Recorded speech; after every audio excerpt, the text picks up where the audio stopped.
صباح الخير عليكم، كي صبحتوا مزيانين؟ اموركم على خير؟ نتمنى ان شاء الله يا ربي تكونوا دوزتوا عيدكم في احسن الاحوال. فيديو اليوم ان شاء الله غنشارك معكم النهار الثاني ديال عيد الفطر المبارك. بالنسبه للناس اللي ما شافوش الفيديو ديال البارح، فانا شاركت معكم اليوم كيف كيدوز عندنا هنايا في اوروبا العيد ديالنا. فاليوم ان شاء الله غادي نشارك معكم اليوم الثاني، شنو كنديروا فيه والحولي ديالنا كي كيجي، ومهم كيف كنعيشوا ثاني يوم عيد الاضحى، او بالاحرى الا جيت تشوف راه بالنسبه لينا حنا هذا كيكون هو النهار الاول ديال العيد. اول حاجه غادي نديرها بطبيعه الحال غادي نرد التقليه ديالي الطيب، لانني محتاجه باش توجد ليا الغدا، باش من بعد عاد غادي نكمل الروتين ديال النهار ديال الثاني ديال العيد ان شاء الله. بالنسبه راه صبحات مستقطره الدواره ناضيه، غندوز باش ندير لها التوابل. عندي خديت البصله، تقريبا واحد البصله كبيره او جوج بصلات صغيورين، وضفت معاهم واحد 4 ديال الفصوص ديال الثوم. اما تقطعوهم رقاقين بزاف او لا تطحنوهم بحال هكا الا بغيتو. وبالنسبه للتوابل انا كنستعمل الملح والابزار والخرقوم.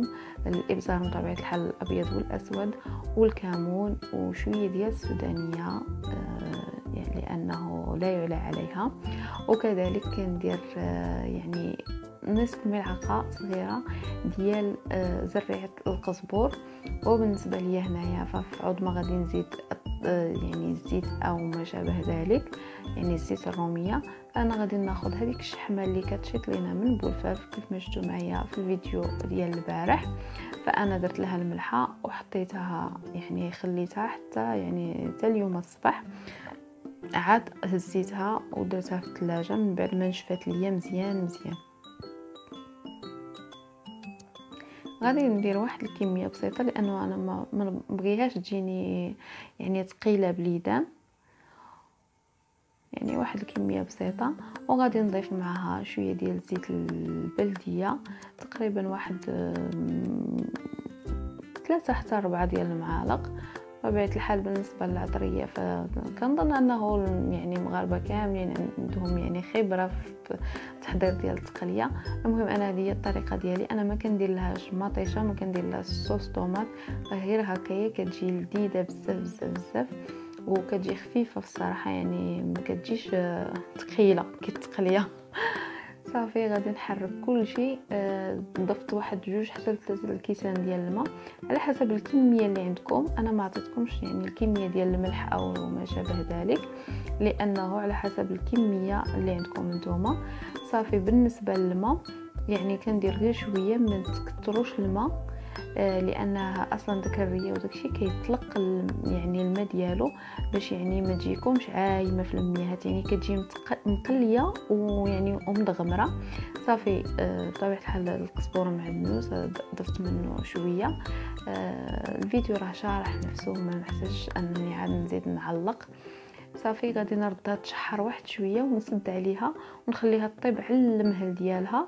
غادي طيب في داك الماء ديالها، ما غادي نزيد حتى شي حاجه. وانا راني منين حليت عليها الكوكوط فانا لقيتها مازال خصها تشرب، نتوما كتشوفوا ما ضفتش شي كميه كبيره. ايوا يا ساده يا كرام، هذا هو الحولي ديالنا يجينا في ميكه خضراء. راه ما كنشوفوش كيف داير كما كتشوفوا معايا، كيجيبوه مقرد ناضي. الصراحه من واحد الناحيه ما فيهاش تمره، ما فيهاش شقه بزاف. انا فقط ملي كيجيبوه ليا بحال هكا صافي كنشدو، كنقسم كل حاجه كنحطها في المكان ديالها، وكنحطو كنحطو في الكونجيلاتور اللي غنطيب منه ديك الساعات. كنقسم كل حاجه كنقسمها هنا. غادي تشوفوا معايا اول طريقه انا كنديرها باش كنحافظ على اللحم ونبقى عارفه كل حاجه ديالاش، وفي نفس الوقت منين نحتاج الكميه فانا كنهز الكميه اللي انا محتاجه ليها. بالنسبه ليا انا هكايا كنشد بابي فيلم كنديرو، كنشد بلاطويات هاد الكسكيات ولا التشوليطات يعني يعني ما كنبغيش نشدو غنعمر كلشي في الميكا ونحطو يتكونجلا داك الساعات. منين غنبغي نجبد راه ما يعني احيانا كنبغي نستعمل كميه يعني صغيره، يعني كنكون غنتغدى مثلا انا وولادي، احيانا ممكن يجي عندي شي حد يعني نبغي نستعمل كميه اكبر، فكنفضل ندير لها هكايا. من بعد منين كيجمدوا ليا فانا يا اما نخليهم تما كاينه كل مره نهز شويه، او الا بغيت منين كيجمدوا يعني صافي كيتكونجلاو كنهزهم داك الساعات كنفرقهم وكنديرهم في بلاستيكات يعني عاديين ديك الساعات، وكندخيهم في يعني كنردهم في الكونجيلاتور. هكا كنضمن انه يعني النهار اللي غنحتاج واخا غنحتاج غير عضيم واحد فكيجيني ساهل انني نجبد، يعني ما كياخذش مني واحد المجهود في الصراحه الله. صافي هذه هي الطريقه ديالي. فانا كل حاجه غنديرها مع بعضياتها. يعني غادي نعزل اللحم كيف ما غادي تشوفوا معايا، كل حاجه غنديرها مع بعضياتها. وبالنسبه ديال الطاجين او المبخر او ما شابه ذلك انا ما كنشدش ونحط، يعني مثلا غنجبد واحد الكميه ونحطها، فحتى هما نفس الشيء. بلاطو كندير بلاطو وكان يعني كنحطهم هكاك ونحطهم يتكونجلاو. منين كيتكونجلاو كنجبدهم وكنديرهم في بلاستيك مجموعين، وديك الساعات فوق ما يعني بغيت يعني نهز واحد الكميه كنهزها. يعني رشقات لي ديك الساعات نطيب طاجين غادي نجبد يعني طريفات اللي صالحين للطاجين، رشقات لي نطيب المبخر كذلك ومثال وهكذا ومثل. صافي هذه بالنسبه لهذيك يعني داك الضلعه. فانا ما بغيتش نقطعها، اختاريت انا نخليها هكاك. فكيف قلت يعني كيف ما كتشوفوها نتوما نفس القضيه غنديرها. وباش نربح يعني المساحه في يعني في وسط الثلاجه ديالي، فانا في هذاك البلاطونيت منين كنحط يعني داك الطلعه اولا نحط اللحم، راه كيف ما شفتوا راه الفيديو شارح نفسه. المهم خصني نعلق شي شويه وصافي. المهم كنحط عليه وكندير بالبابي فيلم ونعاود نحط صافي، وكنجمعهم كاملين ونحطهم. بحال بالنسبه لهذا البلاطو هذا فانا اختاريت درت فيه يعني الضلعات بجوج، داك ديال الضلع يعني درتهم هكاك. وبالنسبه للتشوليطات يعني فرقت التشوليطات بوحديتهم في بلاطو، الضلعات بوحديتهم في البلاطو، طريفات اخرين ديال اللحم حتى هما بوحديتهم في البلاطو. وصافي هذه هي الفخده. فتبارك الله يعني الحوليت الصراحه يعني جابو كبير زعما تبارك الله ما شاء الله. يعني طيح اللحم زعما بزاف، وزيدوا اللحم يعني انا ما كنستعملوش بزاف. فانا كنفضل انني نديرو قطبان ديال الشوا وكنديرو كفته الاغلبيه. فانا ما كيعجبنيش اللحم يعني مرقه بزاف، ويعني حتى العائله ديالي ما كيعجبوش بزاف. فكنحاول انني ما نخليش واحد الكميه كبيره لانني ما غاديش نستعملو، يعني غيبقى ليا هكاك. فانا غادي ناخذ نقطع الطريفات ديال يعني اللي غادي يصلحوا ليا نديرهم يعني كفته راه غادي نديرهم في جنب، واللي غادي يصلحوا ليا نديرهم قطبان ديال الشوا غادي نديرهم في جنب.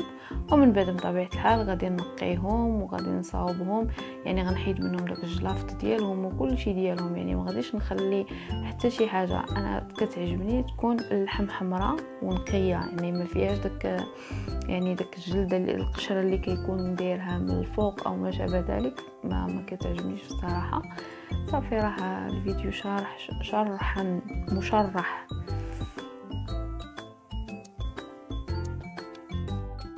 من بعد ما حطيت كلشي في يعني في الكونجيلاتور صافي جديت هادو ديال القطبان ها هما.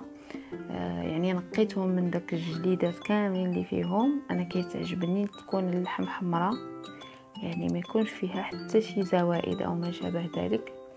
صافي بالنسبه للطريقه ديال التتبيله المهم التتبيله اللي انا كنستعمل، كندير بصله مشلضه، كندير الملح، الكمون، الابزار، سكينجبير، شويه ديال السودانيه، وشويه ديال زرعه القزبر اختياريه، اللي بغى يديرها يديرها. المهم هي كتجي زوينه الصراحه.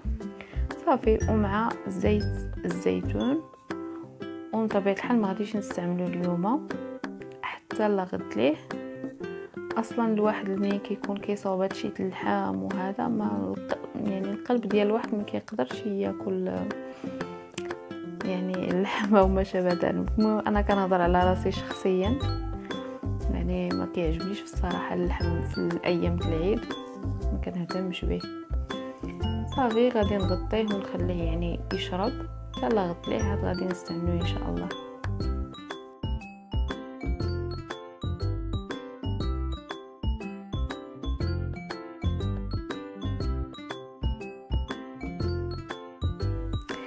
وغادي نشارك معكم كذلك الطريقه ديال هذا الخير هذا. بالنسبه يعني باش ما يبقاش فيهم داك الزفوريه، غادي ناخذوا الماء يكون غليان، وغادي نحطوهم فيهم باش نقدروا ان نقشروهم ونحيدوا لهم يعني الجلده ديالهم. كما كتشوفوا معايا كنعصر عليهم، يعني عصرت عليهم الحامض وشويه د الملحه، كنخليهم واحد 2 حتى 3 ديال الدقائق. صافي من بعد انا غادي يعني نقيهم، نحيد لهم داك الجليدات ديالهم. من بعد واش غادي ندوز ندير لهم التشرميله ديالهم. الصراحه كيجيو بحالهم بحال الحوت، كيجيو بهذه الطريقه هذه، كيجيو بحالهم بحال الحوت. تقدروا ديروا لهم هكايا، المهم بهذه التشرميله هذه بالضبط، وتشويوهم فوق الفاخر اولا البلانشا، ولا ديروهم في المقله فقط، يعني نيت بشويه ديال الزيت بحال على بلانشا، يعني واخا في المقله تكون على بلانشا، يعني تكون مقله ما كتلصقش. صافي شويه ديال الزيت وطيبوهم.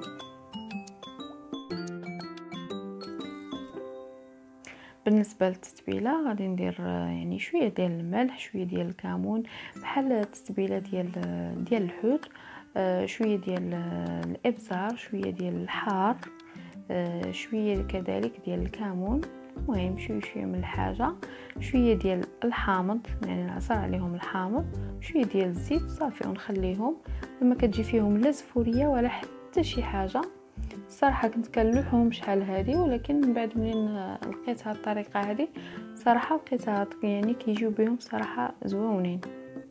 نتمنى انكم تجربوهم ويعجبوكم ان شاء الله.